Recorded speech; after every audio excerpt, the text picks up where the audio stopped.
By the way, you three, who are you? Welcome to MojoPlays, and today we are looking at one of the greatest eras of gaming and some of the greatest ball aches from it. These are the 20 hardest bosses in PS2 games. Let's do it.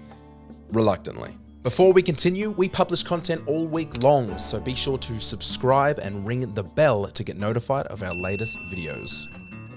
Durge, Shadow of the Colossus.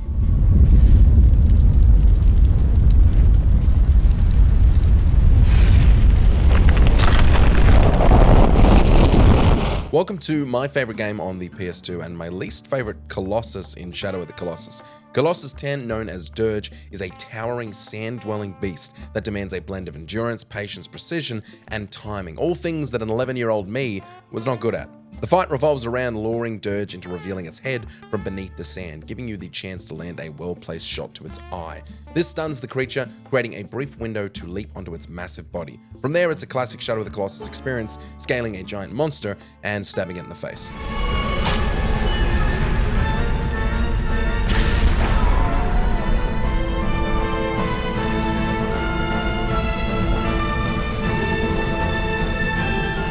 Lingering Will, Kingdom Hearts 2 Final Mix Plus.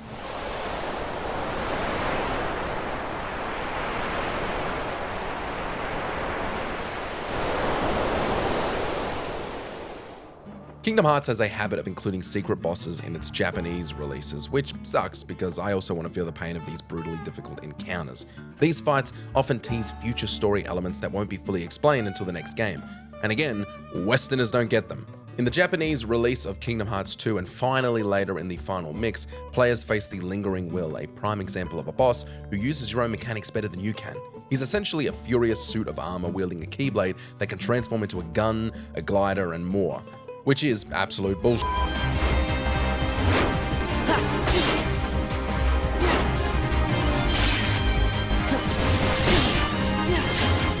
Chairman Alonzo Drek, Ratchet and Clank. After all the trouble you've gone through, you're about to die right where you started. It's so poetic. This is it, Clank. Let's get him. Chairman Drek, the final boss in Ratchet and Clank, is a battle that unfolds across multiple phases, the perfect recipe for pain-inducing boss encounters. Drek constantly shifts tactics, unleashing powerful attacks, summoning enemies, and altering the environment to keep players guessing. His massive amount of health stretches the fight, demanding solid resource management. Constant movement is key. Precision is also key. Not cracking under pressure is the third key, that weird key you can never find on your keyring.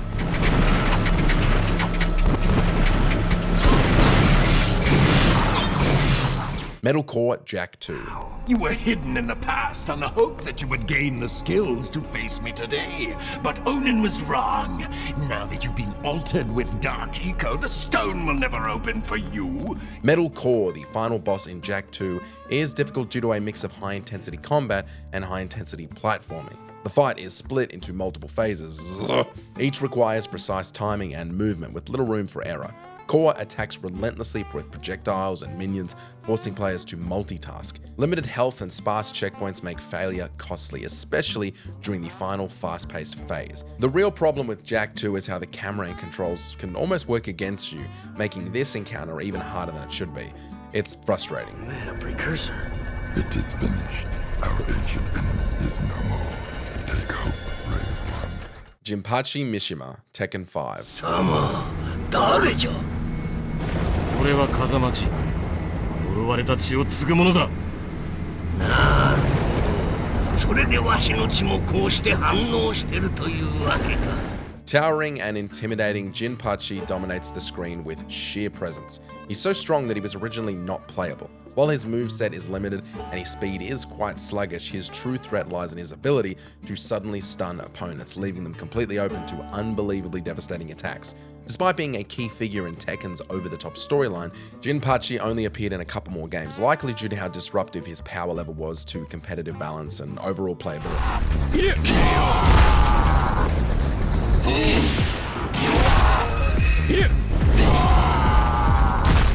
Angra, God Hand. Olivia!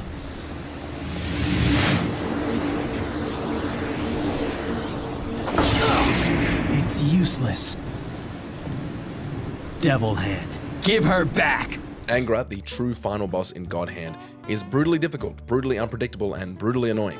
Unlike most enemies, Angra constantly pressures the player with rapid combos, with barely any opening for counters. His attacks hit hard and come fast, forcing players to rely on perfect dodging and split-second reactions. Even with a fully upgraded gene, the margin for error is razor thin. The fight tests every skill the game teaches, and you might not be ready for it.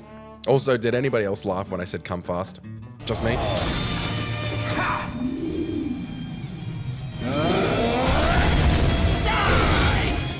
Darius, Need for Speed Carbon.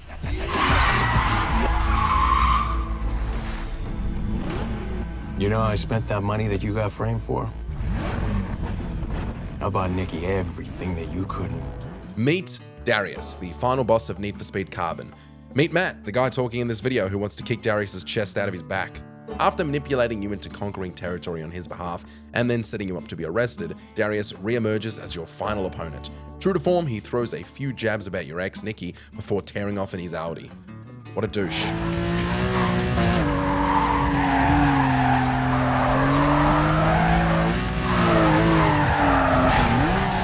Demon Queen Maximo Ghosts to Glory.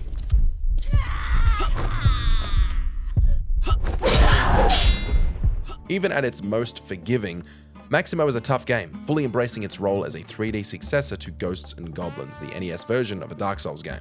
Staying true to the legacy, what seems like a final boss is only a warm-up. After this fight, the Queen reveals herself as the true mastermind, transforming into a grotesque alien necromorph and lunging straight for Maximo.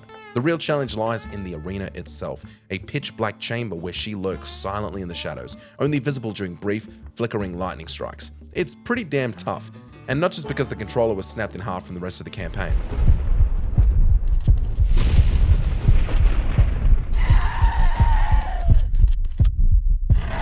The end, Metal Gear Solid 3, Snake Eater.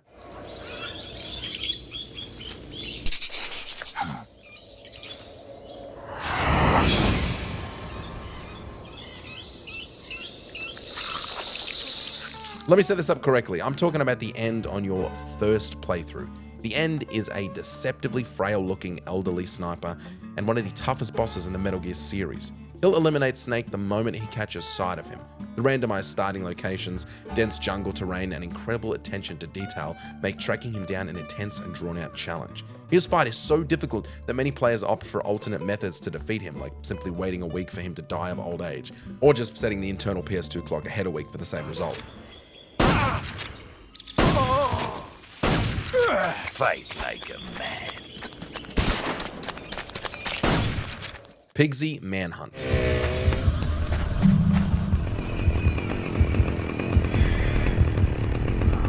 Like many titles on this list, Manhunt is intentionally brutal. Small missteps can be fatal, so when a tough enemy shows up, there's even more fatal risk. After enduring the horrors of the campaign, one final obstacle by the name of Piggsy stands in your way. Remember through the rest of the game when you have all this time to strategize? Not here. Piggsy just relentlessly chases you with a chainsaw, forcing you to say, "Whoa, Piggsy. Hey. Whoa. Chill." Piggsy forgot why here. Penance, Final Fantasy X.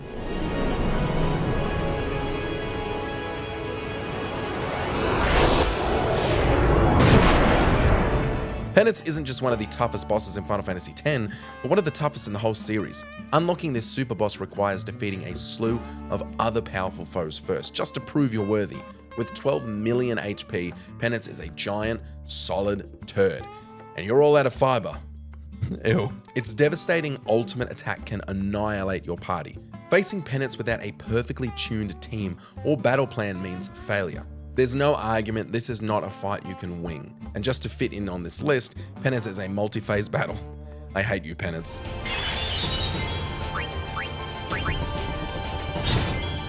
Hiruko Shinobi. With which you are dealing. I call forth the fires of hell! Shinobi was one of my most hated games as a child, and it wasn't until adult life that I realized most people loved it.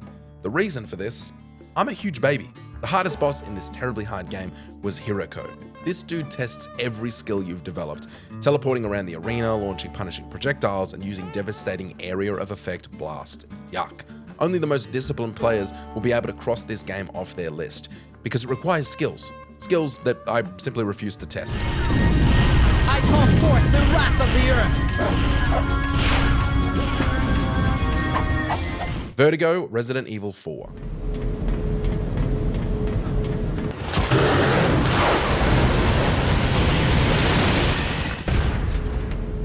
While Verdugo remains a formidable foe in the remake, it was the PS2 where he ruined the most childhoods.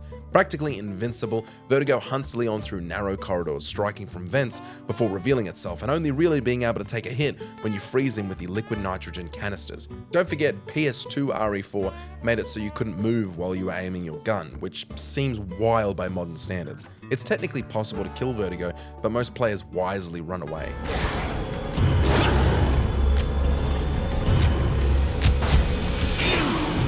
Pandemonium Warden, Final Fantasy XI. I promised myself I wouldn't put more than one Final Fantasy entry on this list, and then I remembered Final Fantasy XI was an MMORPG, so it's basically a different series, right? Final Fantasy XI's Pandemonium Warden was once so brutally difficult that in 2008, 36 members of a guild battled the boss for a staggering 18 hours. During the ordeal, some players repeatedly passed out or vomited from exhaustion. Eventually, they called it off, with one member remarking they didn't want to become a horrible news story about how video games ruin people's lives. Pretty damn rough.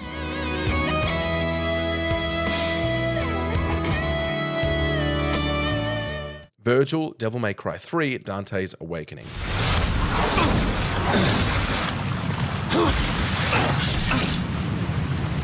Get a brother and then talk to me about how easy it would be to kill each other if you were demon hunters.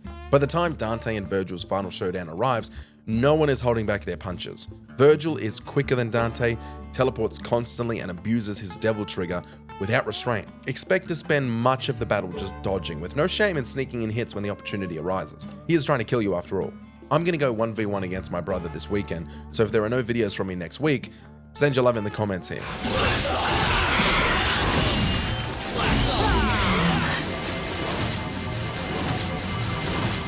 Dr. Nefarious, Ratchet and Clank, up your arsenal. Again? You will pay for your insolence, you miserable rodent. You'll regret. Holograms charging you, twin ray guns sweeping the arena like a couple of deadly brooms, and shockwaves pulsing outward, Dr. Nefarious in the third entry of Ratchet and Clank offers up constant fire and constant pressure. Just when it seems like he's defeated, he kicks into phase 2, upping the difficulty with a swarm of robotic minions and unpredictable energy blasts. Finally, he transforms into the Bio-Obliterator for an intense space battle.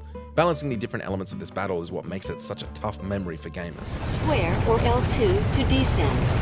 Use the right analog stick to aim, and press circle. Ares, God of War. And escaped Hades itself. There was but one task left. Zeus! Do you see now what your son can do? Not only is the final encounter with Ares one of the hardest fights in the series, but it's also one of the best. Pandora's box levels the playing field, making Kratos grow to godlike proportions and have a fighting chance. Ares attacks with massive spider-like limbs and devastating damage, requiring precise dodges. Classic. As the fight continues into Color Me Shocked other phases, Ares hurls fireballs and eventually drags Kratos into a nightmarish vision, forcing him to fend off doppelgangers to protect his family. The final phase is a brutal sword fight, but at least it's the last one. Tyrant, Resident Evil Code Veronica.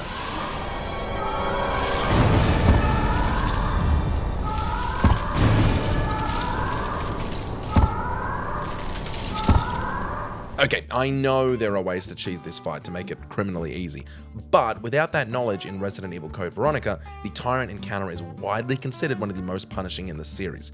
Claire has only 5 minutes to defeat the towering monster, and that time it ticks aggressively. The first phase isn't too bad, especially if the player comes prepared with a grenade launcher, which takes about 10 well-placed shots to bring the creature to its knees. The Tyrant returns mid-flight on a hijacked plane, leading to the fight's true challenge. With the beast loose in the cargo hold, Claire must battle in a claustrophobic, dimly lit space with a gaping hole in the floor. Ignoring the cheese method, this battle is brutal. Nyx Avatar Persona 3. Get ready, everyone! Nyx is attacking! The Nyx Avatar in Persona 3 is a marathon of endurance, strategy, and resource management. With 14 grueling phases, each representing an arcana and wielding unique abilities, Nyx demands constant on-the-fly adapting. The fight can last over an hour, testing both your party's stamina and the player's patience. The final phase, Death, is especially brutal. Nyx can heal itself and cast Moonless Gown, nullifying all attacks temporarily, which I don't need to tell you, sucks. One wrong move can derail the entire battle, a battle which, need I remind you, can last an hour. I will never give up! Never! Sephiroth Kingdom Hearts 2. That's an interesting sword you're carrying. It's the Keyblade! I see. So that's a Keyblade. As Sora, Donald, and Goofy embark on another journey in the Kingdom Hearts series, a few boss battles stand out as particularly brutal, none more so than Sephiroth. And no, not in Kingdom Hearts 1, that's baby stuff compared to Kingdom Hearts 2. The fight opens with a tense cutscene before Sephiroth immediately strikes. With 14 health bars, his relentless speed and high damage attacks demand precise dodging, blocking, and healing. Timing is everything.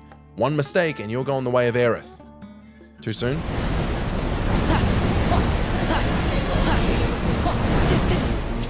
Who's the hardest PS2 boss you defeated, or failed to defeat? Let us know down in the comments, and be sure to subscribe to MojoPlays for more great videos every day.